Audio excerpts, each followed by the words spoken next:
Totoo nga ba na itong Titan Ultra ay gustong makuha na itong si James Laput mula dito sa Magnolia Chicken Templados? Dahil itong si James Laput, isa dun sa tinatawag natin talaga ng mga major talents dito sa PBA ngayon. At marami na nakapapansin sa husay nito sa depensa at parang siya talaga ang kinakailangan ngayon nitong Titan Ultra. At i-offer daw ng Titan Ultra na kapalit ay itong si Mario Barassi, yung kanila ding 6'8 center.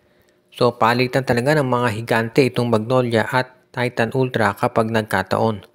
Sa ngayon kasi, itong Titan Ultra mukhang nakikita na natin na desperado ng manalo. Natambakan ng San Miguel ng 40 doon sa huling game nila. Kaya nga gusto na nila makuha to si James Laput para maging dagdag puwersa para doon sa kanilang lineup. Ngayon, para ito'y matupad talaga, kinakailangan siguro makita natin kung ano yung pagbabago na gagawin ng Magnolia at kung tatanggapin nila yung ganitong offer. May potential din naman kasi ito si Mario Barassi, so baka tanggapin ni Coach L.A. Tenorio itong ino-offer nitong Titan Ultra. Kinakailangan siyempre kung ikaw ang Magnolia, masiguro mo na yung roster naman ay magiging mas competitive at mas malakas kung gititrade mo nga si James Laput.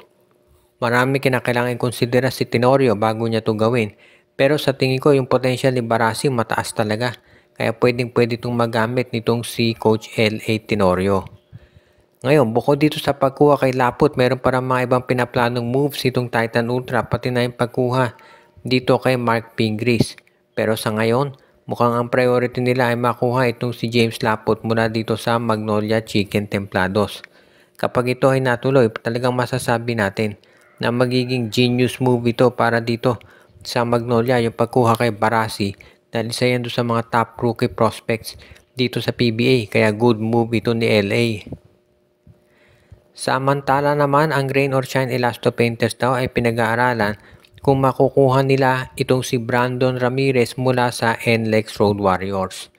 Hindi naman sabihin natin tinatago ng ROS na kulang talaga sila sa center. At itong si Brandon Ramirez mukhang yan ang nababagay para dito sa lineup nila. Kaya maraming naniniwala na siya talaga ay kukunin itong si Coach Yeng Giao. Kapag nakuha nila itong si Brandon Ramirez, magkakaroon na ng additional na center na magagamit itong ROS na kinakailangan nila dahil nga injured na itong si Kit Datu. Kapag itong si Brandon Ramirez pinapanood ninyo, makikita ninyo na kahit malaki itong tao, mabilis gumalaw at very good yung kanyang fundamentals. Kaya nga ito'y bagay na bagay para dito sa Rain or Shine Elasto Painters. Kaya nga marami naniniwala talaga na magiging isa to dun sa mga pwedeng magamit talaga nitong si Coach Yeng Giao para sa kanyang lineup. Ngayon, kung sino naman yung kapalit, obviously hindi big man ang ibibigay ng Rain or Shine dahil yun ang kinakailangan nila. Pero marami silang mga wingmen at mga forward, mga guard na pwedeng ibigay dito sa NLEX Road Warriors. Alam naman nating matunog yung balita na itong si Robert Bolick eventually matitrade dyan sa TNT or sa Meralco. Plus injury prone si Kevin Alas. So pwedeng kumuha sila ng guard dito sa ROS. Para yan naman ang ipapalit dito sa lineup ngayon ng Road Warriors. Ibig sabihin magiging maganda itong trade na to kung sakasakaling matuloy. Dahil maraming makikinabang dito.